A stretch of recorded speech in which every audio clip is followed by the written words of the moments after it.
आज हम लोग स्टार्ट करेंगे profit prior to incorporation chapter. ठीक है, प्रॉफिट प्रायर टू इनकॉर्पोरेशन का मतलब होता है कि इनकॉर्पोरेशन के पहले जो भी हम लोगों ने प्रॉफिट कमाया वो प्रॉफिट एक्चुअल में रिजर्व होता है, किसी भी कंपनी के लिए वो रिजर्व होता है और वो पैसा उस एग्जिस्टिंग फर्म को दे दिया जाता है जिस फर्म के नाम से वो बिजनेस चल रहा था।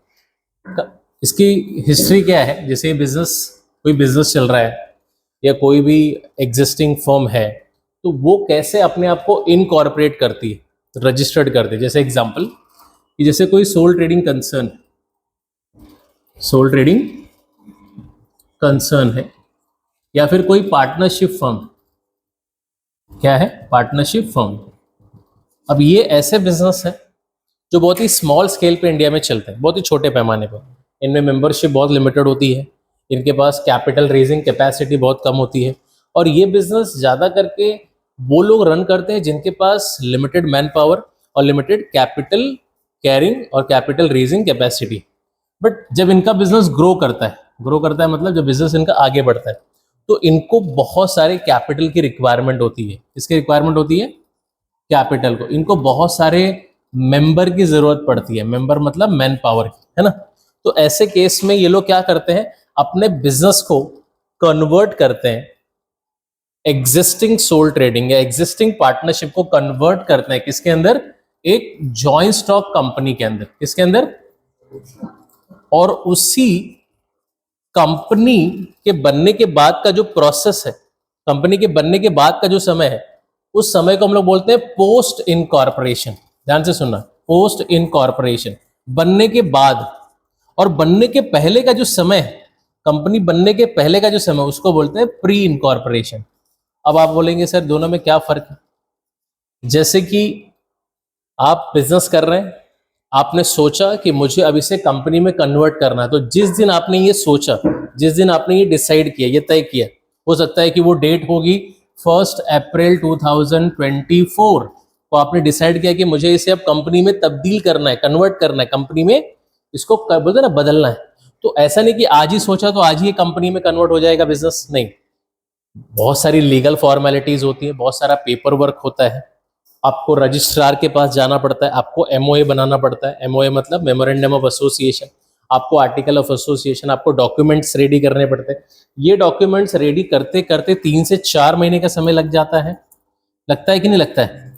तो ये जो पीरियड है 3 से 4 महीने का, इसी फेज को हम लोग बोलते हैं प्री इनकॉर्पोरेशन फेज या प्री इनकॉर्पोरेशन पीरियड। और जिस दिन वो सर्टिफिकेट आपको मिलेगा कि भाई आपने अब डॉक्यूमेंटेशन कर लिया, अब आपका ये जो फर्म है अब ये एक लीगल एंटिटी के नाम से जाना जाएगा। लीगल एंटिटी मतलब अब ये रजिस्टर्ड हो चुका है, अब ये सोल ट्रेडिंग कंसर्न बन चुका है जॉइंट स्टॉक कंपनी। ऐसा नहीं कि मैंने आज रात को सपना देखा कि मुझे सोल ट्रेडिंग को कंपनी में कन्वर्ट करना, तो अगले दिन मैं बोर्ड हटा दूंगा, बोलूंगा अब यूएसएल अकेडमी बन गया यूएसएल कंपनी। हो ही नहीं सकता, पॉसिबल ही नहीं है, क्योंकि किसी भी एग्जिस्टिंग फर्म को, एग्जिस्टिंग पार्टनरशिप फर्म को कंपनी बनने के लिए भी थोड़ा सा समय लगता है। और जिस दिन आप ये डिसाइड करते हैं वो डेट को हम लोग बोलते हैं डेट ऑफ एक्विजिशन। इस चैप्टर में क्या बोलते हैं? Date of acquisition. तो बहुत इंपॉर्टेंट डेट है ये, डेट ऑफ एक्विजिशन, याद रखना। जिस दिन आप ये डिसाइड करेंगे कि मुझे इसको अब कंपनी में कन्वर्ट करना है, या हो सकता है कि आप किसी एग्जिस्टिंग बिजनेस को एक्वायर करें। मेरे पास बहुत सारा पैसा है, मैं देख रहा हूँ कि आदमी मिठाई बेच रहा है, ये मिठाई बेच के क्या कर पा रहा है? ग्रोथ नहीं कर पा रहा है। तो मैंने इसको क्या बोला, कितने का तेरा बिजनेस है पूरा? उसने बोला मेरा वैल्यू ऑफ बिजनेस है 5 करोड़। मैंने बोला ये 5 करोड़ रुपए ले, मुझे दे दे। अब मैंने क्या किया, उस मिठाई को एक ब्रांड दे दिया, मैंने लिख दिया हल्दीराम। अब हल्दीराम प्राइवेट लिमिटेड करके कंपनी बना दी। वो बंदा एक छोटा सी दुकान चला रहा था लेकिन वो ग्रो नहीं कर पा रहा था। मैंने क्या किया, उसके बिजनेस को एक्वायर कर लिया। जिस दिन एक्वायर किया वो है डेट ऑफ एक्विजिशन। 2 तरीका है, या तो मैं अपने एग्जिस्टिंग बिजनेस को कंपनी में कन्वर्ट करूं, या तो किसी और के बिजनेस को खरीद कर कंपनी में कन्वर्ट करूं। समझा कि नहीं? जैसे एग्जांपल, कोई आदमी क्या कर रहा है, रोड पे क्या कर रहा है, जूता बेच रहा है, बहुत अच्छे जूते बना रहा है। तो मैंने क्या किया, उसके जूते के बिजनेस को खरीद लिया और उसको मोची का एक नाम दे दिया, मोची करके कंपनी कन्वर्ट कर दी। ठीक है, अब वो कंपनी में जिस दिन कन्वर्ट किया, वो जो डेट को मैंने डिसाइड किया कि मुझे कंपनी में कन्वर्ट करना, उस डेट को क्या बोलेंगे? Date of acquisition. और जिस दिन मुझे सर्टिफिकेट मिल जाएगा सरकार से मतलब रजिस्ट्रार से, उस डेट को हम लोग क्या बोलेंगे, डेट ऑफ इनकॉर्पोरेशन। ठीक है, तो इन दोनों का जो बीच का गैप है, जो गैप होगा कुछ तो होगा, 2 महीना, 3 महीना, 4 महीना, 6 महीना, 8 महीना, 10 महीना, 1 साल। ठीक है, और एक तीसरी आखिरी डेट है आपका date of financial year. Date of financial year, generally date of financial year तो आपको पता ही है क्या होता है, 31 मार्च होता है। ठीक है, तो ये चैप्टर का बेसिक फंडामेंटल ये है कि प्रॉफिट प्रायर टू इनकॉर्पोरेशन का मतलब ये होता है कि कोई एग्जिस्टिंग बिजनेस जो पहले से रनिंग है, अब हमने उससे कन्वर्ट करने का डिसाइड किया है कंपनी में, but it takes lot of time to convert it into the company. The time, the process बोलते हैं, जो टाइम कन्वर्ट करने का लगता है उसी टाइम को हम लोग बोलते हैं pre incorporation period. Pre incorporation period. ठीक है, और जिस दिन ये कंपनी में कन्वर्ट हो जाएगा उस डेट को हम लोग क्या बोलेंगे, date of incorporation. Date of incorporation, date of incorporation किस दिन बोलेंगे, जिस दिन वो कंपनी में कन्वर्ट हो जाएगा। और जिस दिन कंपनी में कन्वर्ट हो गया उसके बाद का जो समय होगा, फेज होगा, उसको हम लोग बोलेंगे पोस्ट इनकॉर्पोरेशन पीरियड। इस पूरे चैप्टर में ये चीज पे आपको ध्यान देना है कि जिस डेट को आपने डिसाइड किया कि अब ये हमें एग्जिस्टिंग फर्म को कंपनी में कन्वर्ट करना है, फिर जिस दिन ये कंपनी बना और फाइनेंशियल ईयर एंडेड, तो ये 3 पर्टिकुलर डेट है जो बहुत ही इंपॉर्टेंट है इस पर्टिकुलर चैप्टर में।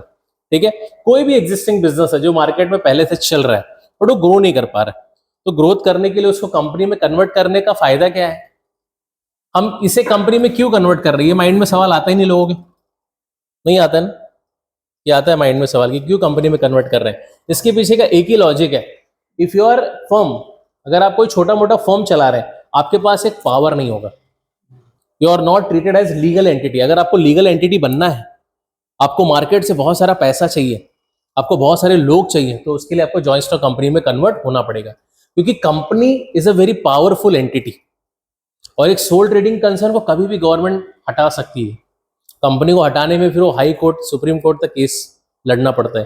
भाई बड़ी कंपनी है, बहुत सारे लोग हैं, बहुत सारे कस्टमर्स हैं, बहुत सारे लोगों का पैसा लगा है, कंपनी बंद करना इट्स वेरी डिफिकल्ट। छोटे मोटे फर्म को बंद किया जा सकता है, कंपनी बनने के बाद कंपनी की अपनी एक पहचान हो जाती है, जिसको हम लोग क्या बोलते हैं, separate legal entity. Joint stock company का फीचर्स पढ़ते हैं ना, उसमें आता है। और company it's an artificial person created by law. अब आप बोलेंगे सर सोल ट्रेडिंग बिजनेस अच्छा खासा चल रहा था, उसे कंपनी में क्यों कन्वर्ट करना, इसलिए कन्वर्ट करना क्योंकि बिजनेस अब ग्रो कर रहा है आपका, और जब आपका बिजनेस ग्रो करेगा तो आपको एक एक्सपोजर मिलता है कि आप अपने बिजनेस को ग्रो करने के लिए एक एग्जिस्टिंग फर्म को कंपनी में जब कन्वर्ट करेंगे तो आपका प्रॉफिट भी बढ़ेगा। तो एंड ऑफ द डे जो इस चैप्टर का कंक्लूजन है कि हमें प्रॉफिट ज्यादा कमाना है। क्या कमाना है भाई, जब ज्यादा प्रॉफिट कमाना है तो हमें ज्यादा कैपिटल लगेगा, और ज्यादा कैपिटल लगेगा तो उसके लिए कंपनी में कन्वर्ट करना पड़ेगा। क्लियर है, समझ में आया? चैप्टर का बेसिक फंडामेंटल समझा क्या है? ठीक है, थोड़ा बहुत इसका इंट्रोडक्शन हम लोग लिखेंगे, लिख लो, लिखो प्रॉफिट प्रायर टू इनकॉर्पोरेशन, लिखो profit prior to incorporation, profit prior to incorporation.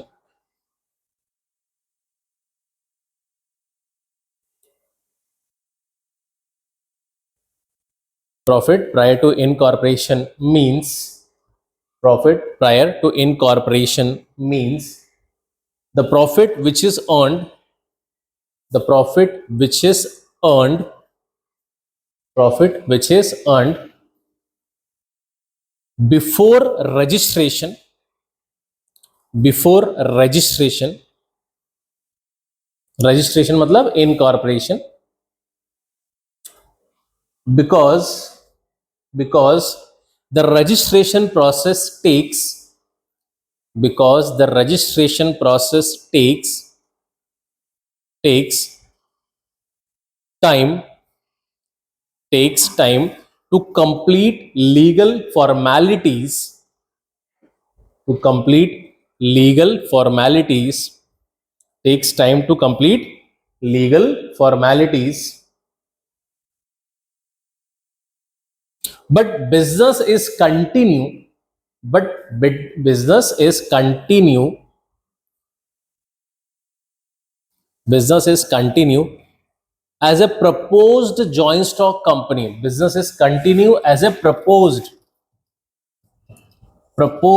joint stock company। नाम सुनने में बहुत अजीब लगता है ना, कि सर प्रपोज तो कुछ और ही होता है, प्रपोज्ड जॉइंट स्टॉक कंपनी का मतलब होता है कि हमने एक उसको कंपनी में कन्वर्ट करने का अब ठान लिया है, वादा किया है, अब आपको कंपनी बना के रहेंगे।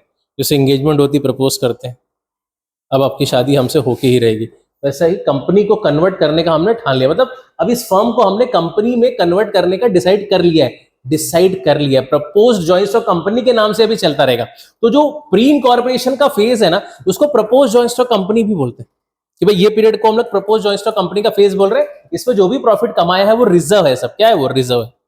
ठीक है, क्लियर है? आगे लिखो उसमें next para. The legal formalities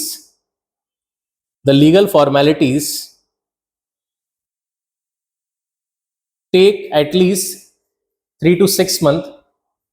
The legal formalities takes at least 3 to 6 months. 3 to 6 months, and after getting incorporation certificate,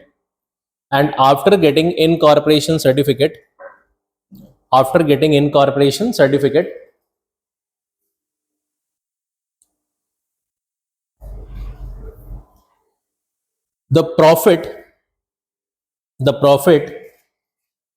which is earned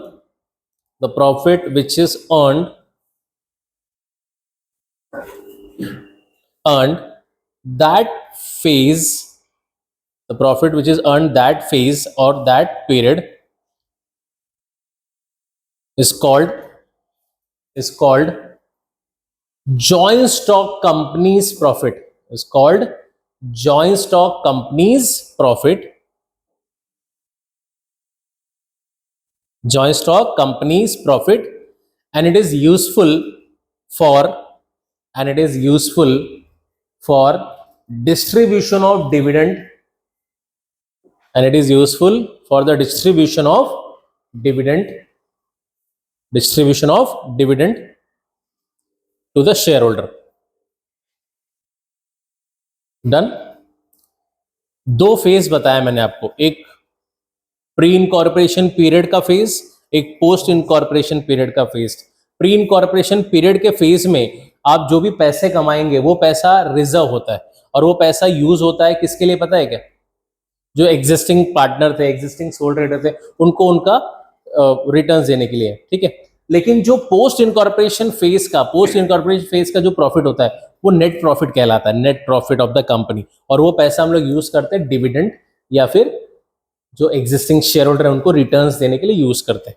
ठीक है, क्लियर है? थोड़ा बहुत समझ में आया? इंट्रोडक्शन समझा चैप्टर का क्या है? तो याद रखना कि इस चैप्टर के हम लोग दो फेज पढ़ने वाले हैं। पहला फेज है प्री, दूसरा फेज है पोस्ट।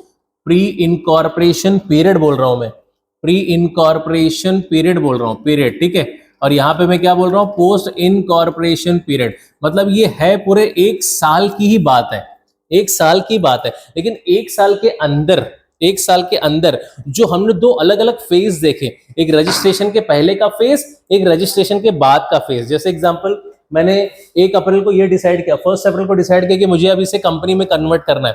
अब हो सकता है कि 3 महीने के बाद या 4 महीने के बाद मुझे सर्टिफिकेट मिला। सपोज मुझे 1 जुलाई को मुझे क्या मिला? इनकॉर्पोरेशन का सर्टिफिकेट मिला। तो अप्रैल से लेके जुलाई तक का जो फेज है उसको हम लोग क्या बोलेंगे? Pre incorporation phase. और फिर जुलाई से लेके कब तक? 31 मार्च 2025 तक का जो फेज है वो पोस्ट इनकॉर्पोरेशन पीरियड है। ये प्री का फेज है आपका, प्री, और ये पोस्ट का फेज है। अभी समझा? क्लियर है? थोड़ा बहुत बेसिक समझा चैप्टर का क्या है? ठीक है, चलो इसको जरा एक बार रिवाइज कर लो। ठीक है, तो ये सब लिख लेते हैं, नहीं जरूरत नहीं है। ठीक।